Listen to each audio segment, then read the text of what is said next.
100% job గ్యారంటీతో ISTTM business school admissions open.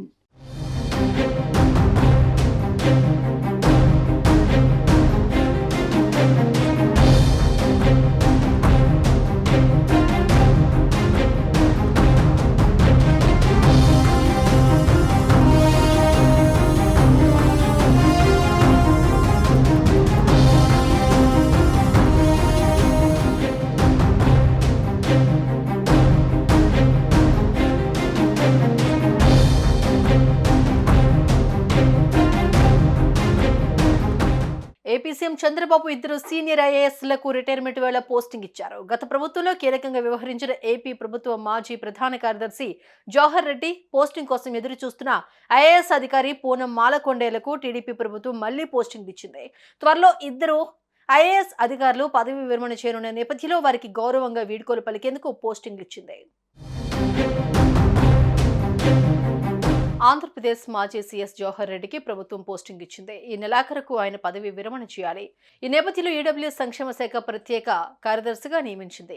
ఈ పదవిలో ఉన్న అనంతరామును అదనపు బాధ్యతల నుంచి రిలీవ్ చేయాలని ప్రస్తుత చీఫ్ సెక్రటరీ నీరబ్ కుమార్ ప్రసాద్ ఉత్తర్వులు జారీ చేశారు. అలాగే వెయిటింగ్ లో ఉన్న మరో సీనియర్ ఐఏఎస్ అధికారి పూనం మాలకొండయ్యకు కూడా పోస్టింగ్ ఇచ్చారు. ఆమెను సాధారణ పరిపాలనా శాఖలో ప్రత్యేక ప్రధాన కార్యదర్శిగా నియమించారు. ఆ పోస్టులో ఉన్న పోలా భాస్కర్ ను అదనపు బాధ్యతల నుంచి తప్పించారు. దీంతో పాటు ముఖ్యమంత్రి ముఖ్య కార్యదర్శిగా పీయూష్ కుమార్ నియమితులయ్యారు. ఇటీవలే ఆయన కేంద్ర సర్వీసుల నుంచి ఏపీ క్యాడర్కు వచ్చారు. ఆయనకు ఆర్థిక శాఖ ముఖ్య కార్యదర్శిగా అదనపు బాధ్యతలను అప్పగించారు.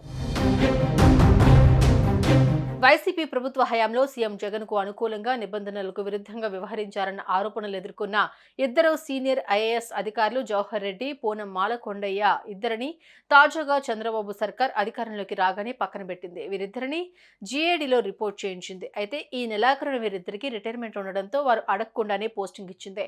ఈ నెలాఖరుకు పదవి విరమణ చేయనున్న ఈ నేపథ్యంలో పోస్టింగ్ ఇచ్చి చంద్రబాబు హుందాగా వ్యవహరించారని ఆ పార్టీ నేతలు అంటున్నారు. గతంలో ఏబీ వెంకటేశ్వరరావు రిటైర్మెంట్ చివరి రోజు కూడా ప్రింటింగ్ అండ్ స్టేషనరీ కమిషనర్ గా జగన్ సర్కార్ పోస్టింగ్ ఇస్తే ఇప్పుడు మాత్రం చంద్రబాబు, జవహర్ రెడ్డి, పూనం మాలకొండయ్యకు మాత్రం కీలకమైన సంక్షేమ శాఖ జీఏడీలో పోస్టింగ్లు ఇచ్చి గౌరవంగా రిటైర్ అయ్యే అవకాశం కల్పించిందంటున్నారు.